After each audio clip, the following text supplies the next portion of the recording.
Oh, hello, everybody. I'm Paula Margulis.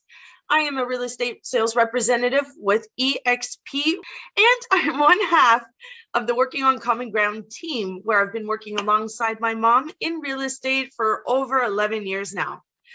Welcome to this month's Property on Point with Paula, a fast-paced Q&A session where I will answer all of your burning questions during the interviews with various property and home care experts. The interviews are published monthly to our Facebook page and our YouTube channel. If you don't already follow us there, please check out Working on Common Ground on Facebook and the Laura Gutierrez and Paula Margulis channel on YouTube. Huge thanks to all of you already following and subscribed. Welcome, my mom and partner, Laura Gutierrez.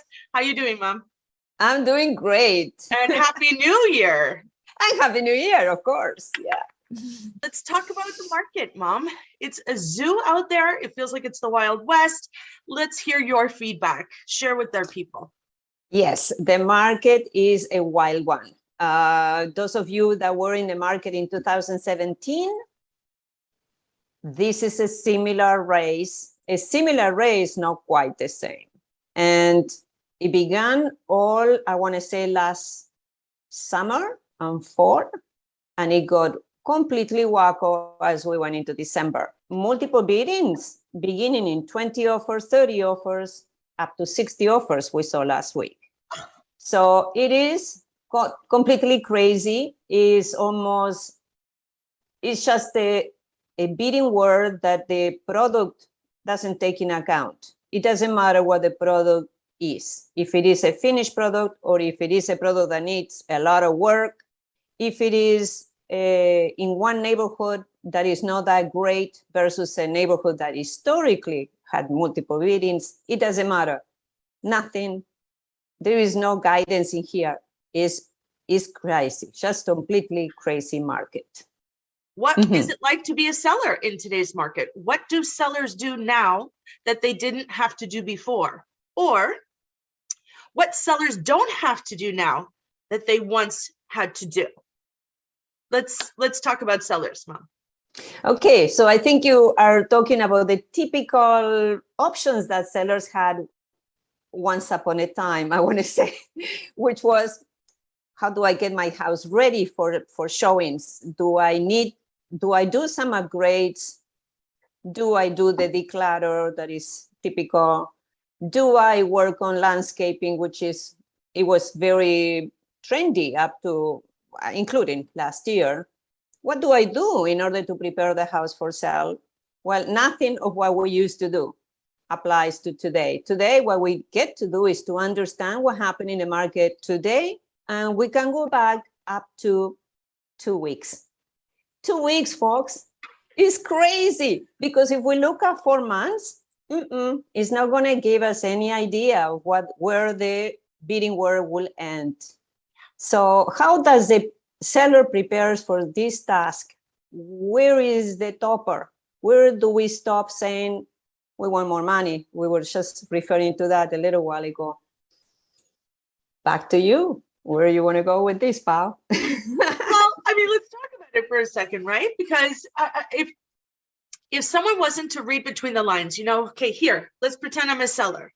So I want to sell my house. I know this market is insane.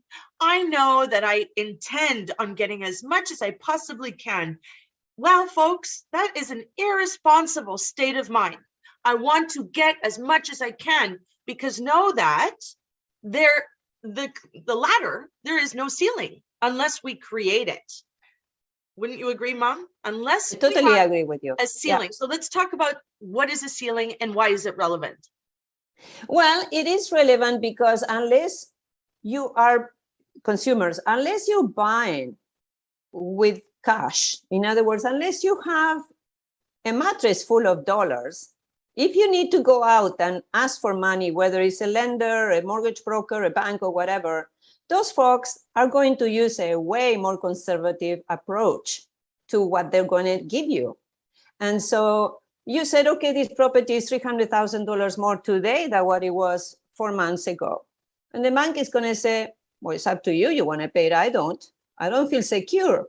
on that purchase. So I only going to give you this much, and you got to come up with a balance. So if that is your case and you have so much money in the bank that you can pull out, then yeah, then there is no stopper for you. You will be the winner of most of those bidding wars, and the deals will close smoothly, no problem. But if the situation is not that certain, the buyer has quite a bit of down payment, but yet he needs a mortgage, yet he needs a loan, then it's very delicate where you stop. In 2017, we have this same sort of race, and a lot of the properties did not close. The race began in March, April, and by June, which was closing dates, all the deals, or many deals, were falling through. The court cases were packed, and the ripple effect of not closing one transaction, multiplying to the next and the next and the next, it was chaotic. So this is similar situation of what the dangers of what could happen in a situation like this, of bidding wars with crazy toppers. And I'm going to connect the dots for our watchers in a second, because we just sold a house where we could have sold it for more, but it becomes dangerous. It becomes dangerous to put a lot of onus, including a deal and a deposit and a binding contract between you and somebody who thinks that they will be eligible for this house with their mortgage, with an appraisal. And then next thing they know, they did not qualify for the loan, nor did the appraisal come through for them. So this is why we're bringing it up for you folks. There is a ceiling, there is a threshold that gets to be acknowledged. So let's take it home. Let's share with them the feedback of our experience as of late with the property on Heathside, Mom.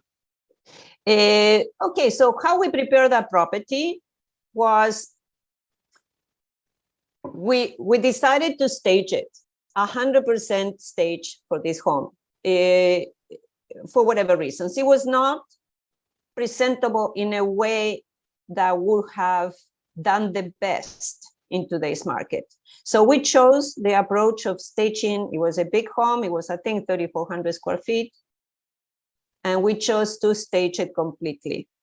So we also had a home inspection report that allowed the buyer to feel somehow confident. Never 100%, because there is a conflict of interest if we offer the home inspection versus them doing it on their own with their own timing, conditions, etc. Today, there is no room for that.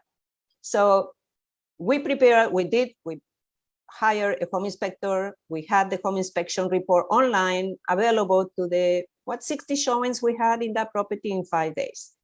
And that worked very beautiful.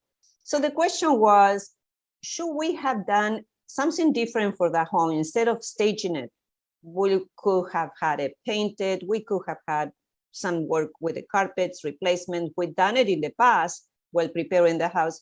For this particular product and the condition of the market, it was not necessary to do any of that, because the stage was going to dress it. The buyer was able to see, hey, the painting needed to be done. Hey, the floors are not up to par. And so many other things that probably the house needed to be done. It was obvious, but it gave the opportunity to the buyer to see, you know what, if you just dress it up, you can live here, take your time and start working in projects. One time we do the basement, or we do the ground level, or we do the bedrooms, bathrooms, etc. That is the approach that we chose to do with this home, and it was very successful. Right. And, let's identify, staging has always been a very fruitful, very productive, very successful initiative to sell any home at top dollar, whether it's in worse for wear shape.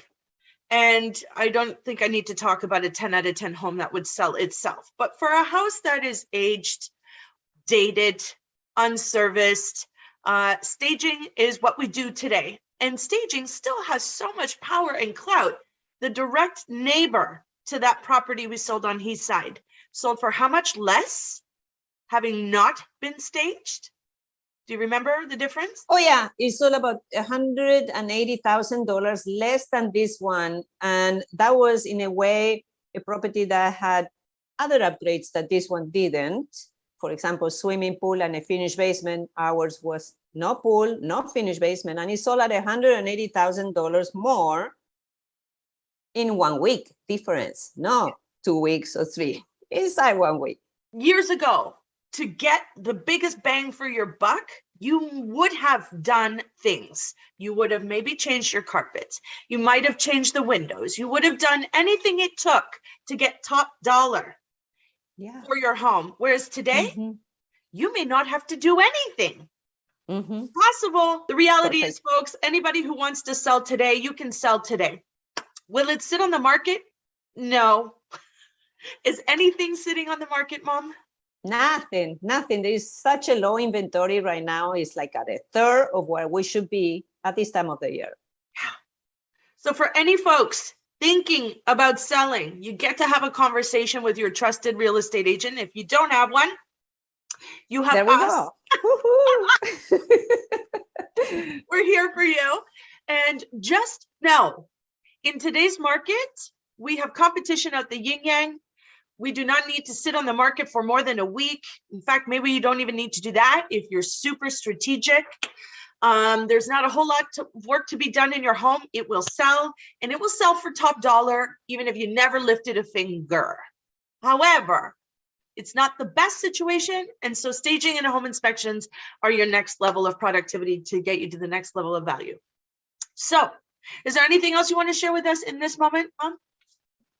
Well, it would be just a point of advice for every homeowner and every buyer out there that is thinking of going in the market. Ideally, you want to keep up with your home. You can't, you just should not let it be for years. Ownership of a house or a car or anything you own, cherish it. It's your investment. Keep it, farming it. Water to your plants or the flowers in order to be alive. Well, the same is with your car cleaning, with your house improvements. Work on those improvements because they will pay out. Some of them don't, so you get to consult, but lots of them pay out. It gives you back the money and then some. And in the meantime, you enjoy it. So why leave it to the last year when you're about to go away or sell it or whatever? Why not enjoy the ride while you're there, when you first start buying your house? That's my 2 cents. That's super awesome. I, as usual, am grateful to have you with me today. I appreciate your feedback My and pleasure. your support, as I'm sure all of our viewers and subscribers. So without further ado, as usual, feel free to reach out to Laura or myself for your home, property, and real estate needs. Our contact information will appear at the end of this video. Could the Working on Common Ground team provide you with top level service for your friends and your family too? 100%. With your introduction, we would be pleased to support. Have a wonderful day. Happy New Year. Ciao. See you folks. Have a good day. Take care. Thank you.